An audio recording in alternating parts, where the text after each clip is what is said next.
어느 선교단체에서 많은 선교사 후보생들이 훈련을 받는 중에 거기에 백인 목회자 몇 분이 거기에 참석을 했는데 그분들이 이런 이야기를 했다고 합니다. 한국 교회는 굉장히 열정적입니다. 그리고 기도도 굉장히 열정적으로 하는 것 같습니다. 소리를 크게 내어 부르짖어서 기도하는 것, 그런 것을 저희들이 눈여겨봤는데 꼭 그렇게 소리를 질러서 막 소리를 지르고 그렇게 유치하게 기도를 꼭 할 필요가 있습니까? 뭐 하나님이 기가 먹으신 것도 아니고 그냥 차분하게 내 마음을 하나님 앞에 드리면 되는 것이지 그렇게 왜 부르짖으면서 기도합니까? 여러분들 백인들은요 절대로 부르짖어 기도하지 않습니다. 백인들의 기도하는 것을 여러분들 보셨습니까? 뭐 예외가 있기는 하지만 일반적으로 다 그렇다 그 말이에요.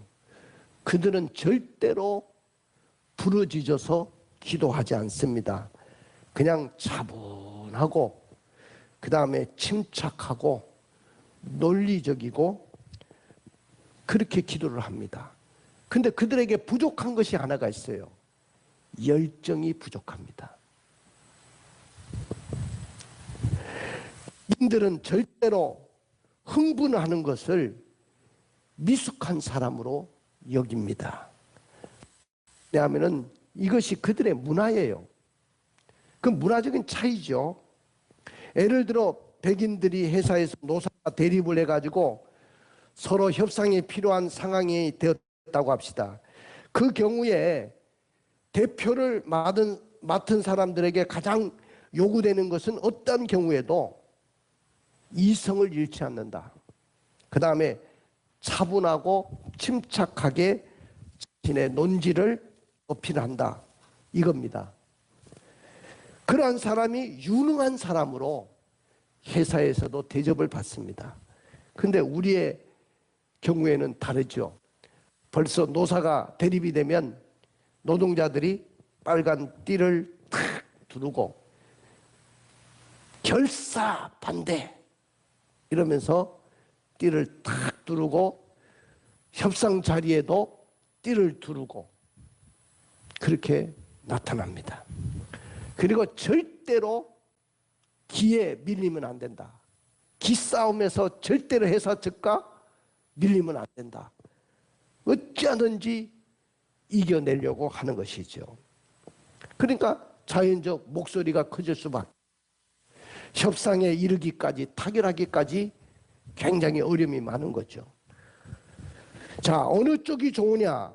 백인들의 그 문화적인 성향이 좋은가? 아니면 대한민국 사람들의 성향이 좋은가?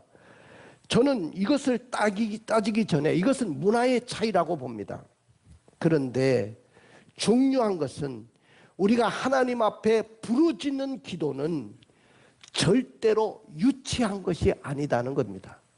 제가 오늘 여러분들에게 말씀을 드리려고 하는 것이 그거예요. 우리가 하나님 앞에 한국교회 성도들은 주여 삼창합시다 하고 주야 주야 주야 하고 삼창을 하면서 소리를 내어서 기도를 했어요. 제가 어릴 때만 해도 부흥회를 많이 참석을 했거든요. 부흥회 참석하면 그냥 엄청나게 나는 거기에서 도전을 받았어요. 야, 대단하구나. 이 교회 다니는 사람들이 이렇게 대단한지 난 몰랐어. 그럴 정도로 충격을 받은 적이 있습니다. 그 기도가 얼마나 대단한지요. 그래서 그때부터 기도를 하면 조용하게 기도하면 안 되는구나. 제가 어릴 때 부르짖어 기도해야 되겠구나. 그래서 그때부터 소리를 내서 그냥 하나님 앞에 저도 그렇게 기도를 했습니다.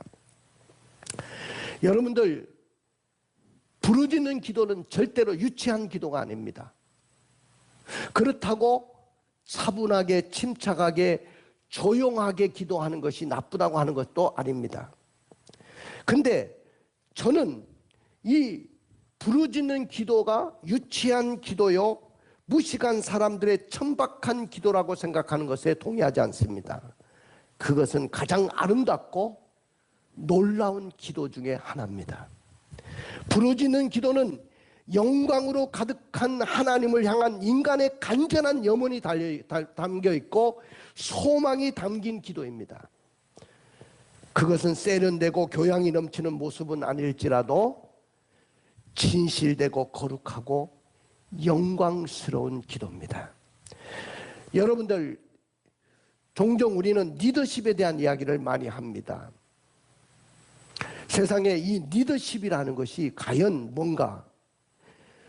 저는 목사기 때문에 세상적인 시각 속에서 리더십을 말씀드리는 것이 아니고, 이 리더십은 하나님 앞에서 하나님의 시각으로 본다면 하나님의 임재하심으로 인해서 그 리더십이 생긴다고 봅니다.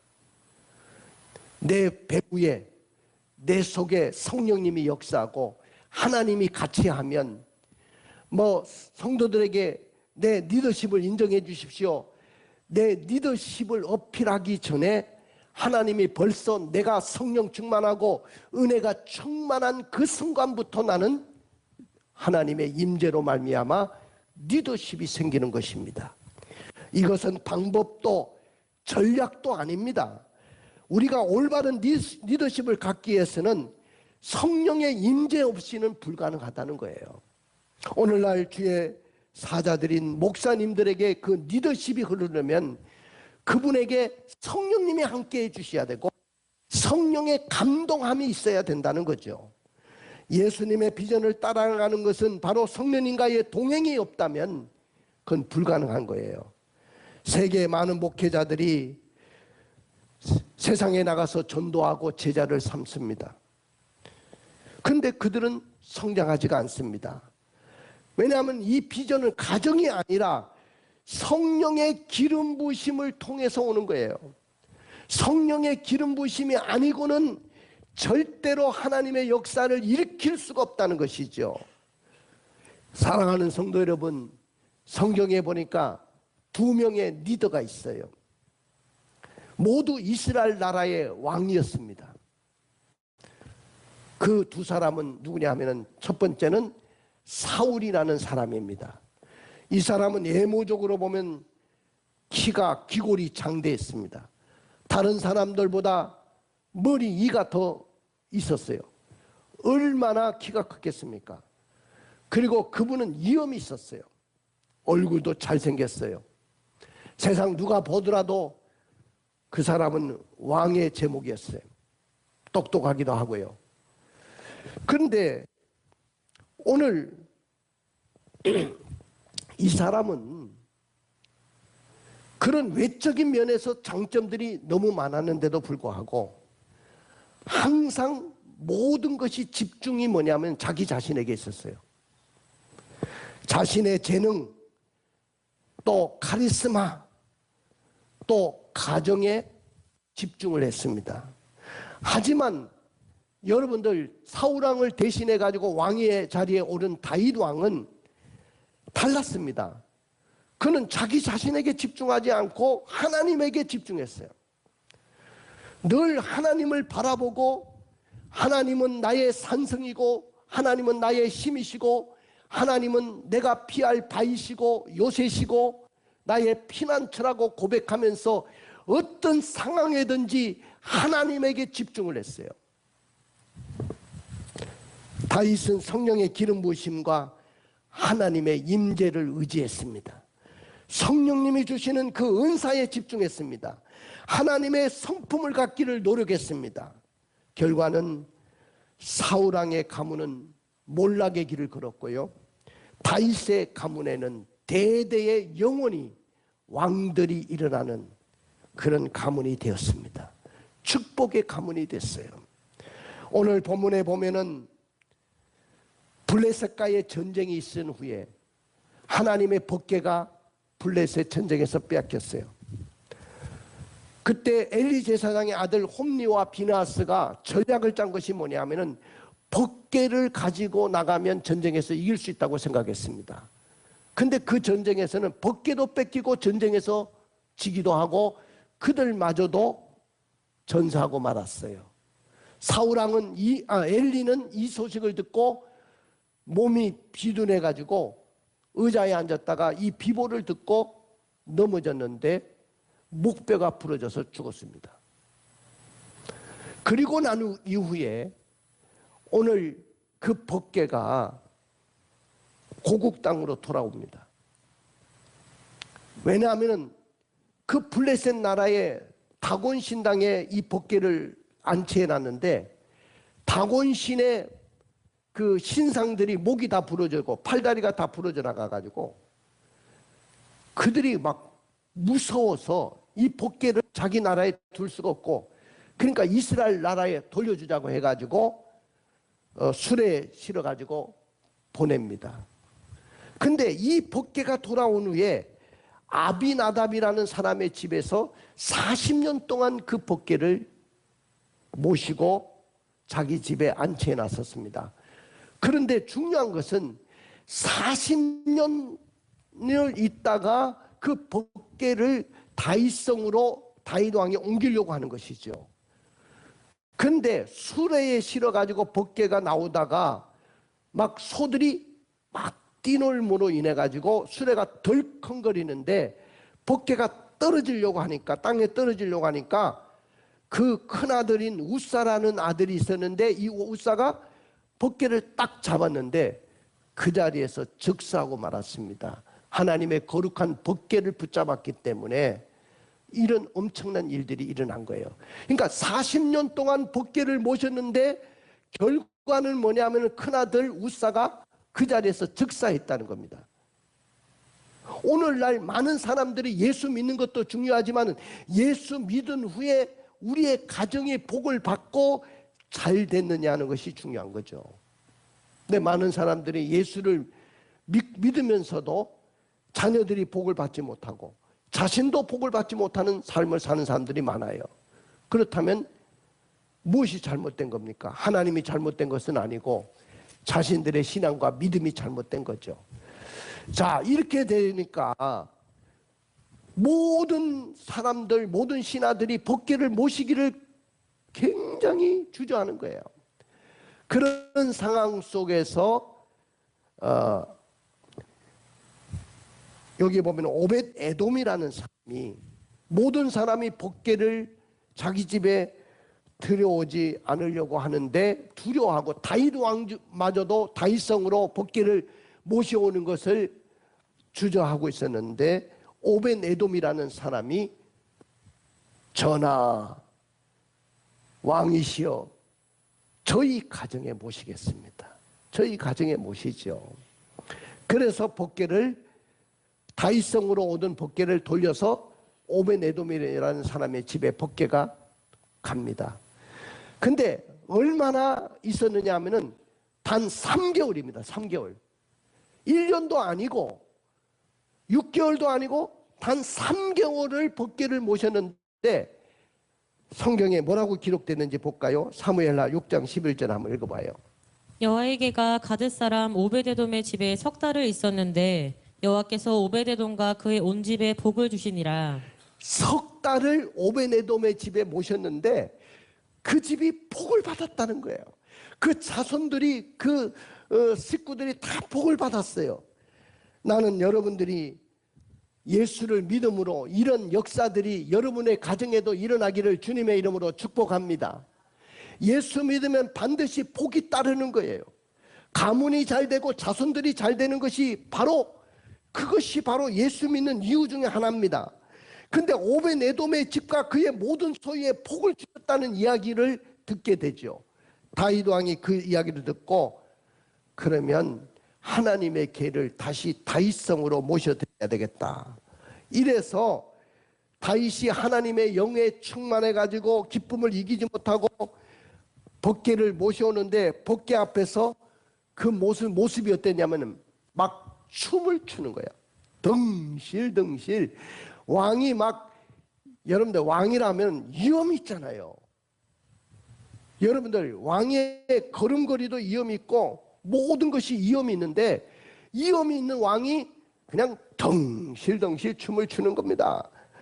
너무 흥분해가지고 바지가 내려갔어요. 볼기짝이 다 드러났어요. 엉덩이가 다 드러났습니다.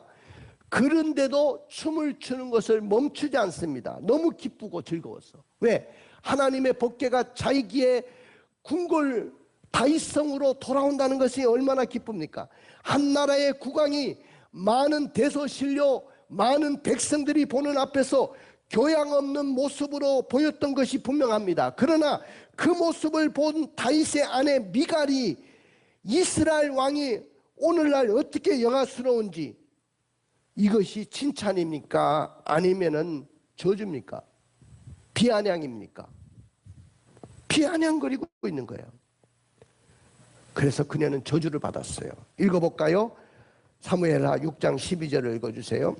어떤 사람이 다윗 왕에게 아뢰어리되 여호와께서 하나님의 괴로 말미암아 오베데돔의 집과 그의 모든 소유에 복을 주셨다한지라. 다윗이 가서 하나님의 괴를 기쁨으로 메고 오베데돔의 집에서 다윗성으로 올라갈세. 그 다음에 23절을 읽어봐요. 23절. 그러므로 사울의 딸 미갈이 죽는 날까지 그에게 자식이 없으니라. 마지막 말씀이 뭐냐면은 사울의 딸 미갈이 죽는 날까지 자식이 없었다. 여자로서 가장 수치가 뭡니까? 자식이 없는 거잖아요. 그런데 오늘 이 미갈이 왜 자식이 없이 외롭게, 더군다나 신랑에게도 버림을 받고 이렇게 할 수밖에 없었느냐는 거죠. 그리고 다윗은 무엇을 했길래 그렇게 복을 받았을까? 위기에 처한 우리 한국교회가 영적 암흑기를 극복하고 부흥을 일으키려면 어떻게 해야 될까요? 따라해 봅시다. 오늘 말씀을 한번 따라해 봅시다. 부러지는 기도는 유치한 기도가 아닙니다. 자, 많은 사람들이 부러지는 기도는 유치한 기도라고 생각하는데, 나는 아까도 이야기했지만은 어릴 때부터 나는 부르짖으면서 기도했어요. 내가 고등학교 2학년 때 성령의 불을 받고, 고등학교 2학년 때 하나님을 만나고, 방언도 그때 받았어요. 그리고 고3이 됐을 때 우리 집에서 그렇게 반대하는데 목사가 된다고 하니까 얼마나 반대하겠어요. 집안에서 제일 똑똑하고 머리 좋고 공부도 제일 잘하고, 여러분들 제가 이래봐도 대구 경북에서 거의 수재였어요. 그런 아들이, 그런 동생이 목사가 되겠다고 하니까 얼마나 반대했겠어요. 근데 저는 하나님을 만났거든요. 그래서 그때부터 막 부르짖는 기도를 막 하면서 막 하나님 앞에 막 부르짖고 기도했어요. 그러나 오늘 미갈은 다윗의 행동, 다윗이 막 법궤 앞에서 춤을 추고 법궤가 돌아올 때 막 춤을 추고 막 그랬던 행동을 유치한 것으로 말했다가 저주를 받았어요. 왜 미갈이 저주를 받았을까요? 다윗의 행동을 유치한 것으로 비아냥거렸기 때문입니다. 여러분들 하나님 앞에서 막 부르짖고 기도하는 그 사람을 보면서 비아냥거리면 안 돼요. 아이, 조용하게 기도해야지. 에이, 우리는 그래도 영국 신사는 아니어도 한국 신사들인데, 한국 순녀인데, 아이, 하나님 앞에 이렇게 손 모으고 조용하게 기도해야지. 뭘 그렇게 소리를 지르고 막 하나님이 뭐 기가 먹었나, 뭐 하나님이 뭐 주무시는가, 뭐 하나님 다 듣고 계시는데 뭐 그렇게 기도하느냐고 막 그럽니다. 오늘 다윗 왕은 법궤가 들어오는데 얼마나 기뻐서 그 기쁨을 어떻게 표현할 수가 없어서 막 춤을 덩실덩실 추면서 법궤를 맞이하고 왕의 체면이 구겨지는지도 모르고 막 그렇게 기뻐하고 즐거워했어요. 그런데 오늘 하나님은 이걸 너무너무 기뻐하셨단 말이죠. 그러나 미갈이라는 자는, 미갈은 아내였는데, 첫 번째 부인이었는데 비아냥거립니다. 우리 색시들 절대로 신랑이 믿음 생활 잘하고 그러면 비아냥거리지 않기를 원합니다. 하나님이 다 판단하고 있는 거예요. 야, 신랑이 그렇게 열심히 예수 믿으려고 하는데 왜 비아냥거려? 왜 없이 여기는 거야? 하나님이 그렇게 판단하시면 어떡하겠어요? 또 신랑들도 마찬가지예요. 색시가 열심히 예수 믿으려고 하는데 그걸 비아냥거리고, 야, 그래가지고 축복 받겠냐? 아, 그래가지고 너 잘 될 것 같으냐? 이러면 하나님이 그걸 다 기억하고 있더라는 거예요. 자, 16절 읽어볼까요? 16절.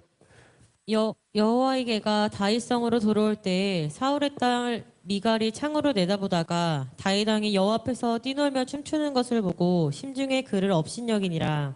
2층 창문에서 딱 내다보니까 그 복개가 들어오는 그 행사를 다 볼 수가 있는데, 그 누가 봐도 왕인데 왕이 제일 앞에 서서 춤을 덩실덩실 추고 바지자락은 내려와가지고 엉덩이가 다 보이고 심중에 진짜 왕이 진짜 채통 다 깎이네, 채통 다 깎여, 동네 망신 다 시키네, 그러는 거예요. 자, 하나님의 법궤가 들어와서 너무너무 기뻐하고 어찌할 줄을 모르고 한 사람은 춤을 추고 좋아하는데, 미갈은 하나님이 집안으로 오시는데도 냉담하고 오히려 식구를 멸시했어요. 자, 뭐라고 멸시해요? 20장 읽어봐요. 20절. 다윗이 자기의 가족에게 축복하러 돌아오매 사울의 딸 미갈이 나와서 다윗을 맞으며 이르되, 이스라엘 왕이 오늘 어떻게 영화로우신지 방탕한 자가 염치 없이 자기의 몸을 드러내는 것처럼 오늘 그의 신복의 계집종의 눈앞에서 몸을 드러내셨도다 하니. 아이고, 오늘 참 잘하셨네요. 왕이 집안에 들어오는데 오늘 부끄러운 줄도 모르고 왕이 저 방탕한 자가 자기 몸을 다 드러낸 것처럼 왕이 이런 일을 해도 되겠습니까? 이렇게 비아냥거렸어요. 여러분, 교회 안에서도 예수 믿는 집안에도 이런 미갈의 근성을 갖고 있는 사람들이 많아요. 미갈은 어떤 다윗을 좋아했냐면은, 미갈은 딱 군복을, 갑옷을 입고 적토마를 타고 나가서 전쟁에서 승전하고 돌아올 때 칼에는 피가 묻어 있고 용맹스러운 그 왕의 모습을 갖고 있는 그 영웅적인 다윗을 좋아했어요. 왕복을 입고 모든 사람 앞에 군림하는 그 다윗을 좋아했습니다. 평범한 옷을 입고 에봇을 입고 하나님 앞에서 예배드리고 제사드리고 그 앞에서 춤을 추는 그 다윗은 보기 싫었어요. 그래서 비아냥거린 거죠. 여러분들, 이런 기질을 갖고 있는 사람들이 교회 안에 많이 있습니다. 우리 성도들의 가정에도 있습니다. 믿음 좋고 하나님의 뜻대로 살려고 하는 사람은 그저 대수롭지 않게 내다보고 사회적으로나 배경적으로나 왕복을 입은 다윗처럼 보이는 사람 앞에서는 자세를 낮추고 높이 보는 사람들이 얼마나 많습니까? 사랑하는 성도 여러분, 한국교회 안에서도 기도를 하면서도 부르짖으면서 막 흥분해가지고 하나님 앞에 열정적으로 기도하는 그런 모습을 우리가 종종 보거든요. 그럴 때 많은 사람들이 수준이 너무 낮아. 나는 이런 사람들하고 교회 같이 못 다니겠어. 신앙생활은 지적이고 차분하고 교양이 있어야지. 어떻게 이렇게 소리를 지르면서 기도하는 거야? 뜨겁게 강력하게 기도하지를 못합니다. 또 목사님들 중에도 굉장히 거룩하고 점잖하고, 나는 예배 강단에 올라오기 전에 여기서 찬양을 하잖아요. 찬양들하고 여기 서서 찬양해요. 내가 그렇게 이야기한다면, 목사님이 정말 그러셔요? 성도들하고 같이 찬양합니까? 자기들은 뭐 강단에 딱 올라가가지고 딱 앉아가지고 찬양하는 모습을 보고 있는 거야. 그냥 그랬다는 거예요. 여러분들, 한국교회 부흥은 철야 기도회와 새벽 기도에 있었어요. 그들은 조용하게 기도하지 않았어요. 너무 살기 팍팍하고 하루 벌어서 하루 살기 힘들고 어렵기 때문에 답답한 마음을 하나님 앞에 소리내어서라도 열정적으로 기도했어요. 오늘 우리는요, 정말로 이런 강력한 기도가 여러분들에게 있기를 원합니다. 열심히는 처녀들이 시집갈 때 보면 어떤 신랑을 원하냐? 그러면 믿음이 좋아야 돼요. 성품이 좋아야 돼요. 결혼을 하면 부인을 사랑해야 돼요. 그래서 그런 사람을 소개를 합니다. 그런데 거기에 톡을 달아요. 그 신랑이 직장은 어디 다니죠? 학벌은 어디까지 나왔죠? 어디까지 나왔습니까? 학교는 서울에서 나왔습니까? 지방에서 나왔습니까? 재산은 얼마나 됐는지 모르겠습니다. 그럼 거기에 대해서 신통치 않게 이야기하면 이거 별로네요. 앞에는 믿음 좋고 성품 좋고 뭐 가정 사랑하는 사람 원해놓고 뭐 나중에는 뭐 조건이 너무 많은 거야. 여러분들, 그렇고 퇴짜를 놓고 맙니다. 그러나 이 사람은 학벌도 좋고 직장도 좋고 배경도 좋아요. 그러나 한 가지 문제가 있어요. 주일날은 교회 외에는 다른 데 안 가요. 이런 사람을 원해야죠. 할렐루야. 여러분들, 또 어떤 사람은 그럽니다. 다른 건 다 좋아요. 학벌도 좋고 뭐 신앙도 좋고 다 좋고, 그런데 문제는 교회를 왔다리 갔다리만 합니다. 세례도 아직 안 받았어요. 그러면 이 신부가 뭐라고 하냐면 학벌 좋고 돈 많고 막 다른 것이 다 좋다고 하니까 괜찮아요. 그러면요, 내가 시집 가가지고 신랑 교회 끌고 오면 돼요. 끌고 오기는 지가 끌려갔는데, 지가 거기 사람한테 잡아먹히고 믿음 다 팔아먹고 나중에 다 잃어버린 다음에 후회하고 눈물을 흘리는데 무슨 그런 사람이 있습니까? 없습니다. 사랑하는 성도 여러분, 오늘 복받기를 예비하고 마음을 열고 그릇을 준비한 자 누굽니까? 다 복을 받았는데 왜 미갈이 저주를 받았을까요? 하나님의 사람 다윗이 법궤가 돌아올 때 막 뛰놀고 막 그랬을 때 기뻐하고 즐거워해 줘야 되는데 오히려 비아냥 그렸기 때문인 줄 압니다. 오늘 그럼에도 불구하고 다윗은 하나님 앞에 춤을 추면서 기뻐했어요. 하나님은 하나님 앞에서 지선 앞에서 춤을 추며 기뻐하는 다윗의 행동을 보시면서 그를 축복해 주기를 원하셨어요. 하나님은 우리의 행동을 달아보시는 하나님이시기도 하고 그 행동에 따라 축복과 저주를 베푸시는 분이 하나님이신데, 다윗은 어떻게 해서 복을 받았는가요? 하나님의 개가 돌아올 때 너무 기뻐서 어찌할 줄 모르고 사람들이 유치하다고 생각할지 모르지만 하나님 앞에서 기뻐하고 즐거워하며 춤을 추었기 때문인 줄 압니다. 우리 한번 12절을 읽어볼까요?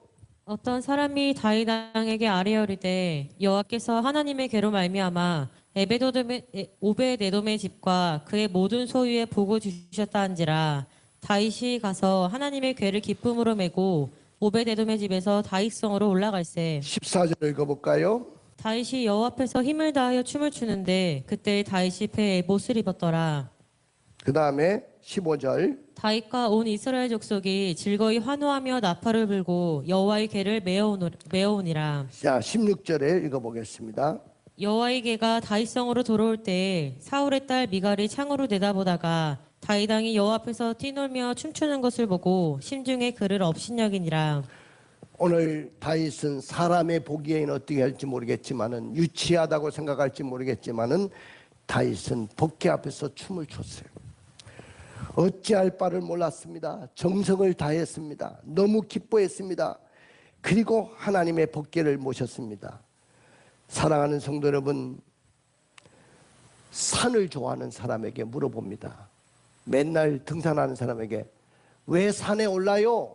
왜 등산을 하시죠? 그러면 대답은 간단합니다. 산이 좋았어요. 나는 산이 좋아서 산을 탑니다. 그렇게 묻습니다.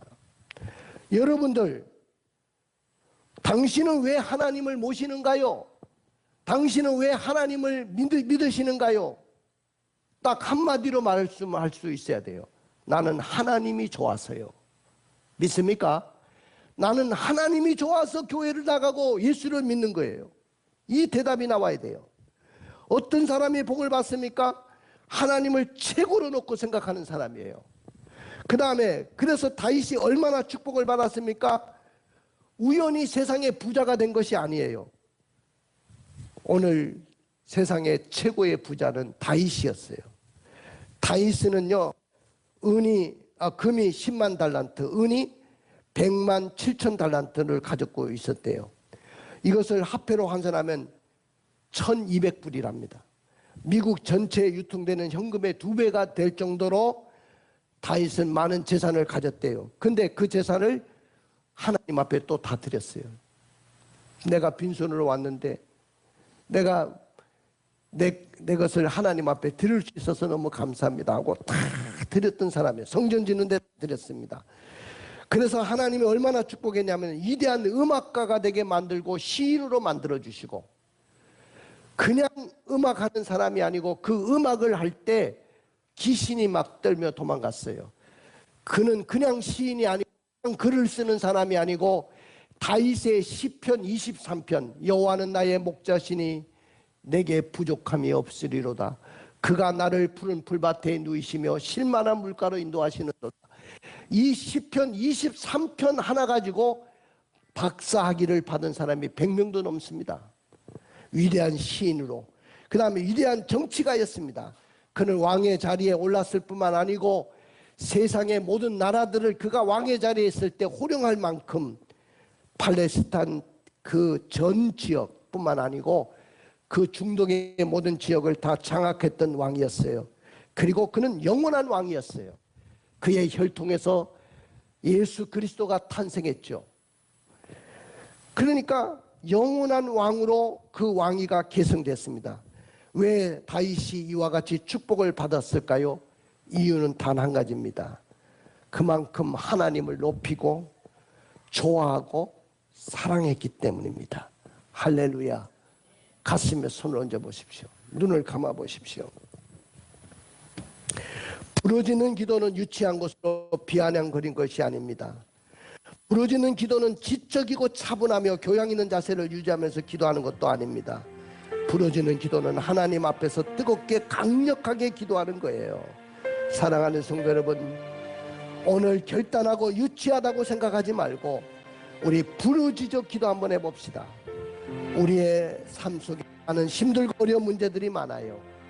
사업하는 사람들은 사업의 현장에서, 장사하는 사람은 장사하는 현장에서, 또 직장생활하는 직장생활하는 사람으로서 힘들고 어려운 점들이 많습니다. 하나님 앞에서 결사적으로 강력하게 부르짖어 기도하기로 결단합시다. 부르짖는 기도를 유치하다고 생각하지 말고 하나님 앞에 부르짖어 기도하기 결단합시다. 나주에 기쁨이기 원하는